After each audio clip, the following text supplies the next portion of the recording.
Quiero empezar por el tema que acabo de topar con el ministro de Gobierno, que es el tema del hacinamiento carcelario. Hace unos meses se crearon los jueces de garantías penitenciarias. ¿Usted tiene alguna evaluación de cómo han ido funcionando? Hay más del 30% de hacinamiento y creo que mucho de ese hacinamiento también depende de una agilidad en la justicia. Muchas gracias, Milton. Buenos días a todos.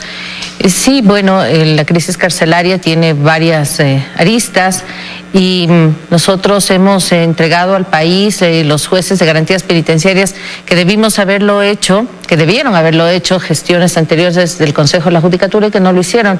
A 11 años de vigencia de la Constitución, el año anterior nosotros lo hicimos, entregamos los jueces de garantías penitenciarias y organizamos estas judicaturas para que precisamente cualquier beneficio penitenciario al que tengan derecho y que cumplan los requisitos legales sean otorgados oportunamente y debidamente por estos jueces de garantías penitenciarias. ¿Ha dado agilidad? ¿Usted cree que ha funcionado? Bueno, sí, en cuanto a celeridad, por supuesto que sí, ya que antes lo hacían los jueces penales con toda la carga penal que tienen, hoy tenemos jueces especializados, además los hemos especializado en garantías penitenciarias. ¿Qué más puede hacer la justicia, la función judicial para colaborar en este tema carcelario que como decía, también pasa por el tema del hacinamiento? Bueno, recordemos que la administración de justicia es responsabilidad del juez. Nosotros como órgano administrativo lo que siempre vamos a hacer es exigir celeridad y que se cumplan los plazos y los términos que establece la ley en cualquier tipo de trámite, ya sea materia civil, penal, familia, violencia. Tienen que los juzgadores cumplir con los plazos y términos establecidos en la ley. Esta semana, el 8 de marzo, se conmemoró el Día Internacional de la Mujer y se reivindican las luchas de la mujer, pero también se evidencian más las injusticias contra la mujer, los abusos, la falta de juzgamiento. Se presentó el sistema de protección virtual, de medidas de protección. ¿En qué consiste? Primero revisemos un cuadro para ubicarnos en las estadísticas que lo pone el mismo Consejo de la Judicatura. La violencia de género. 65 de cada 100 mujeres han sufrido violencia de género, pero el 80% no presenta denuncias. Entonces empieza por ahí, por la falta de decisión de denunciar al agresor. Ahí tenemos más datos. 1.251 peticiones de medidas de protección es lo que se ha registrado en los últimos meses. Son cifras de su oficina del Consejo de la Judicatura. Entonces, ubicados en eso, podemos empezar a hablar del tema. Sí, gracias. Las cifras son absolutamente preocupantes, Milton. 65 de cada 100 mujeres registran algún tipo de violencia, pero además la violencia en su máxima expresión es el femicidio, ¿no? Tenemos varios tipos de violencia, como todos conocemos, violencia física, sexual, psicológica, patrimonial, pero la violencia llega a su máximo límite con el femicidio y tenemos que en lo que va del año hemos lamentado la pérdida de vida de 23 mujeres. Esto tiene de igual manera, es un problema multidimensional, pero lo que sí es importantísimo es que la mujer denuncie y todavía tenemos que los niveles de denuncia son muy inferiores. ¿Por qué cree que los niveles de denuncia son bajos? Principalmente de lo que tenemos analizado es por el temor a que el victimario, a que su agresor tome medidas todavía aún más fuertes. Las amenazas son enormes, las amenazas siempre son con terminar con la vida no solo de la mujer, sino además de los hijos. El temor que viene acompañado seguramente de la desconfianza en la justicia, de sentirse protegida. También los niveles de impunidad siempre generan e inciden directamente en el poco incentivo a la denuncia. Y esta es otra cosa que tenemos que corregir y a eso les corresponde a los jueces, a los administradores de justicia, que son los responsables de sus fallos. El órgano administrativo lo que hace es prestar el servicio y facilitar que se preste el servicio de justicia y por esta razón nuestro módulo es de fundamental importancia. ¿Y en qué consiste el módulo? Consiste en que la víctima va ya no solamente ante las autoridades judiciales, sino también estamos incorporando a las autoridades administrativas para receptar las denuncias y empezar a tramitar estas medidas de protección. Esto, Milton y queridas ciudadanas y ciudadanos que nos escuchan, es un hito histórico en cuanto a medidas de protección. ¿Por qué? Porque antes las autoridades administrativas no se involucraban en esto y tampoco los gobiernos autónomos descentralizados. Hoy tenemos juntas cantonales de protección de derechos. Hemos suscrito 26 memorandos de entendimiento. El día de ayer asistí a la firma del memorando de entendimiento en Loja para trabajar también con los alcaldes y alcaldesas, también con los gobernadores y gobernadoras. ¿Y qué papel van a jugar ellos? El receptar la medida de protección. El juez tiene competencia cantonal. Hay un juez en un cantón, definitivamente sí, pero hay sitios rurales, alejados, donde está nuestra mujer campesina, nuestra mujer rural. Allá tiene que acercarse el Estado, y si no lo puede hacer con jueces por la competencia exclusivamente cantonal, siempre habrá un teniente político, un comisario. Una mujer puede ir a presentar una denuncia donde el teniente político. Exactamente. ¿Y qué garantía tengo de que el teniente político va a dar trámite? ¿Qué hace el teniente político con la denuncia? El teniente político recepta la denuncia. Okay. Y tenemos el caso piloto, que además es un caso realmente emblemático de Pomaski. Recepta la denuncia, que fue el primer caso, ahora ya tenemos muchísimos incorporados en el sistema, y la tramita a través de los medios telemáticos y del módulo virtual al que usted se ha referido al juez. Y el juez tiene 2 horas para contestar. La ley dice un día, pero nosotros estamos instando, exhortando a nuestros jueces a que lo tramiten con aún mayor antelación y pueda la víctima, sentada en la misma dependencia donde entregó la denuncia, por ejemplo, en la tenencia política, recibir por medios telemáticos y a través del sistema y del módulo virtual ya la medida de protección que es competencia del juez otorgar, y de esa manera la víctima sale ya con su medida de protección. ¿Y esto usted cree que ya empezó a funcionar o no todavía? ¿O es el modelo que se lanzó? El modelo se lanzó en enero del 2020 y el día martes nosotros hemos presentado a la ciudadanía resultados sumamente alentadores. 800 autoridades administrativas ya se encuentran habilitadas y ya han receptado medidas de protección. 2.000 autoridades administrativas han sido capacitadas por parte del Consejo de la Judicatura en el funcionamiento y la utilización de este módulo. ¿Esto es presencial? Es presencial. ¿Y virtual se puede hacer? Virtual, bueno, todavía no. Ya es directo con la justicia.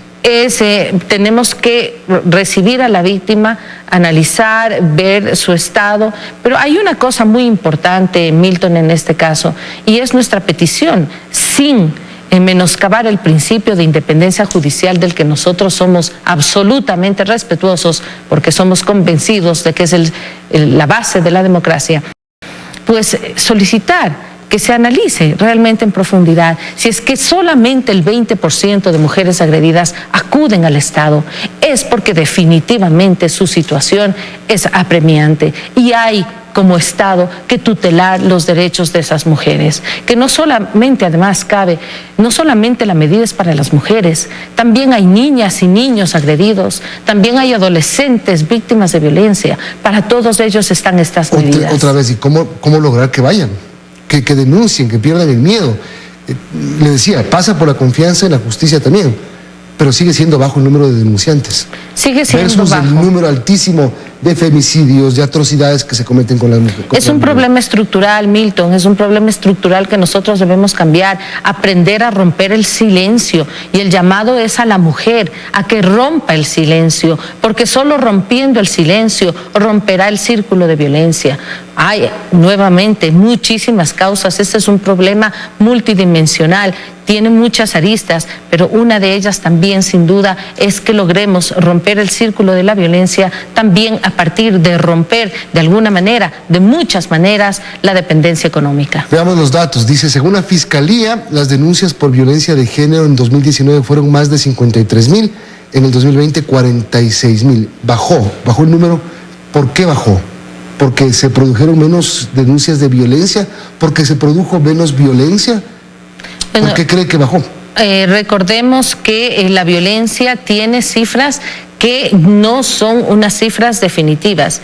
Dependiendo de las circunstancias del medio, por ejemplo, como todos sabemos, durante la pandemia sí se incrementó el número de denuncias, y esto se debió precisamente a que ya al interno del entorno familiar pues se verificó un mayor incremento de la violencia también.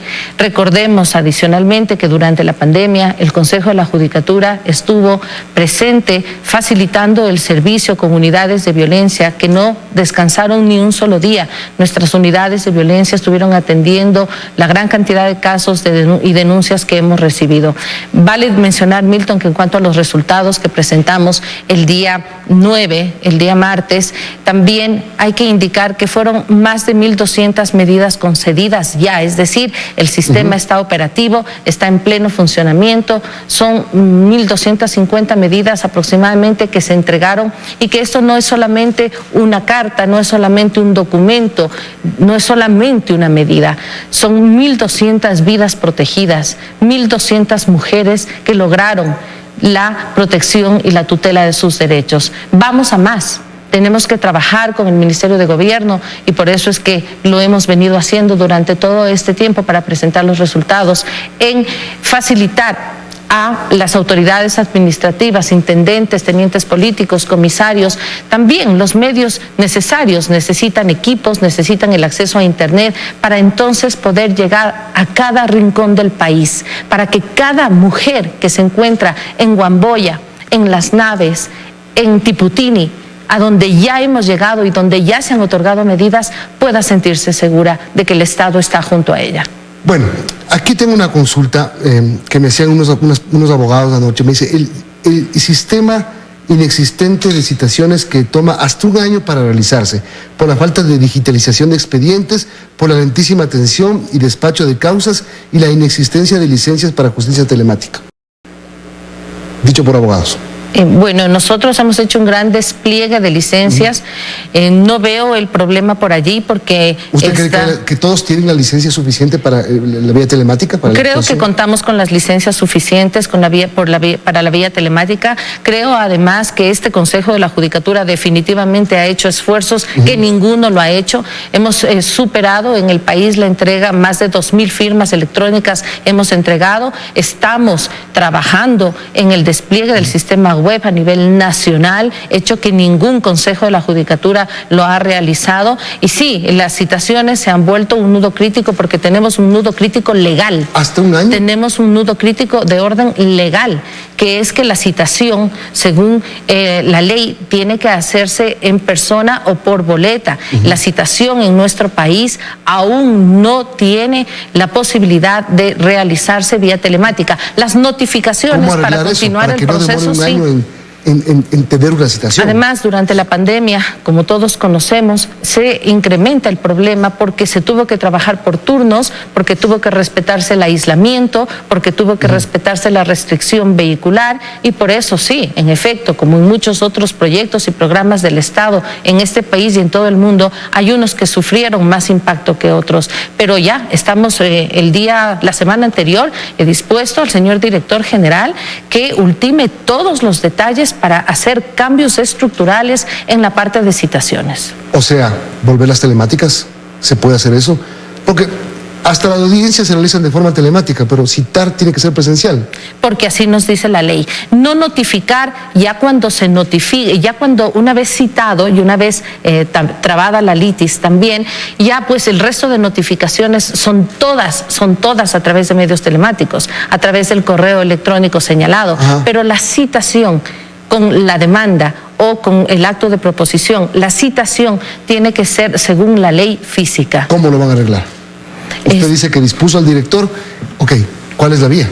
Estamos viendo la posibilidad, y para esto necesitamos el apoyo del Ministerio de Economía y Finanzas, de tercerizar el servicio de vehículos para que podamos contar con más vehículos. Esto por un momento necesariamente pasa por el tema presupuestario.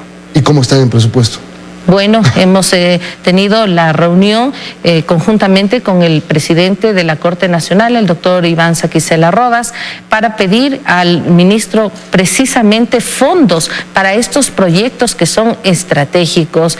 Y vale decir que somos conscientes de la situación del país, hemos optimizado, por ejemplo, jueces, hemos traído jueces de menor carga procesal a judicaturas que tienen mayor carga procesal, estamos optimizando también todo el aparato administrativo, lo estamos haciendo, pero hay proyectos, por ejemplo, la inversión en el tema telemático es fundamental. ¿Cuánto les falta en recursos? ¿Cuánto necesitan ustedes para arrancar con este tipo de cosas, por ejemplo? Nosotros hemos presupuestado, por ejemplo, para medios telemáticos como mínimo, un presupuesto absolutamente mínimo, $6 millones para este año, y eso es lo que estamos requiriendo. Bueno, esperemos a ver qué respuesta da el Ministerio de Finanzas, que tiene que responder a un montón de cosas. Así es. Gracias, Presidenta. Gracias a usted, Buen Milton. día. María del Carmen Maldonado, Presidenta del Consejo de la Judicatura. Para más información, visita nuestra página web y síguenos en las redes sociales.